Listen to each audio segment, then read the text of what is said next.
Good evening and welcome to the Channel Studios here in London with your international news around the world in 5. After 19 days of the invasion, it's finally happened. Today, the capital came under attack for the first time. This, an apartment block in Kyiv, hit by a rocket that killed 2 people. Others lucky to survive. A metro station was also hit, and it's thought the bombardment will probably intensify. So the city's mayor has from tonight ordered another curfew. Vitaly Klitschko saying people can now only move around the city if they're travelling to a bomb shelter. We will defend our city. It's our homes. We never think to leave.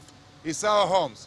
We defend our children, family, our buildings, our city, and our future of Ukraine. Ukrainian President Volodymyr Zelensky has called on Russian soldiers to surrender. In his nightly TV address, he said Russian forces had suffered worse losses during their invasion of his country than in the Chechnya conflict. He said they had already begun to understand that they would not achieve anything by war. I know that you want to survive, he said, adding that those who surrendered would be treated as people decently. The European Union has unveiled its 4th set of sanctions against Russia, aimed at crippling its ability to finance the invasion. It's targeting luxury goods exports as well as investments in Russia's energy sector. More oligarchs and people who spread so-called disinformation will be added to the list, including Chelsea Football Club owner Roman Abramovich. There will also be a ban on exporting luxury goods, such as expensive cars and jewellery, to Russia. That's the strongest package of sanctions ever adopted by the European Union in its history. That's a historical decision. You will have more than 600 Russian people targeted. A Russian journalist who burst onto a live TV news programme in protest against the war, here seen with her lawyer, has appeared in court. Marina Ovsyannikova, an editor at state-controlled Channel 1, was detained after she ran onto the set on Monday holding an anti-war sign that read, "No war, stop the war, don't believe the propaganda, they are lying to you here." In a video recorded before the incident, she described herself as a Channel 1 employee and said she was ashamed to have worked for years spreading Kremlin propaganda. She faces up to 10 years in jail. And ordinary Russians are still being arrested in their thousands for protesting too.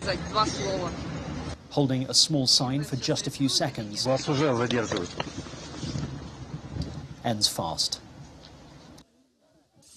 In other news, Somalia has appealed for international help to feed about 6.9 million people facing severe food and water shortages. In a statement, Prime Minister Mohamed Hussein Roble said the dire situation was already forcing 500,000 Somalis to flee their homes in search of food and water. His appeal came hours after state TV reported that 3 people had died from extreme hunger in the southwest of the country. Thousands of children reportedly dropped out of school. As many as 20 million people in 4 African countries are facing extreme food shortages as an exceptionally long and severe drought continues. Multinational companies have halted some operations as China widens its COVID lockdowns, among its biggest since the start of the pandemic. Tens of millions of people across the country face restrictions as authorities publish record numbers of cases.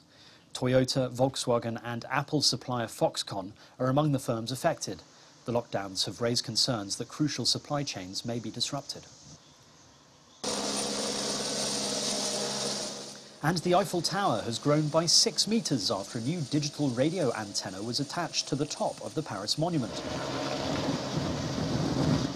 A helicopter lowered the antenna onto its base atop the tower, where workmen made it secure in an operation that lasted less than 10 minutes.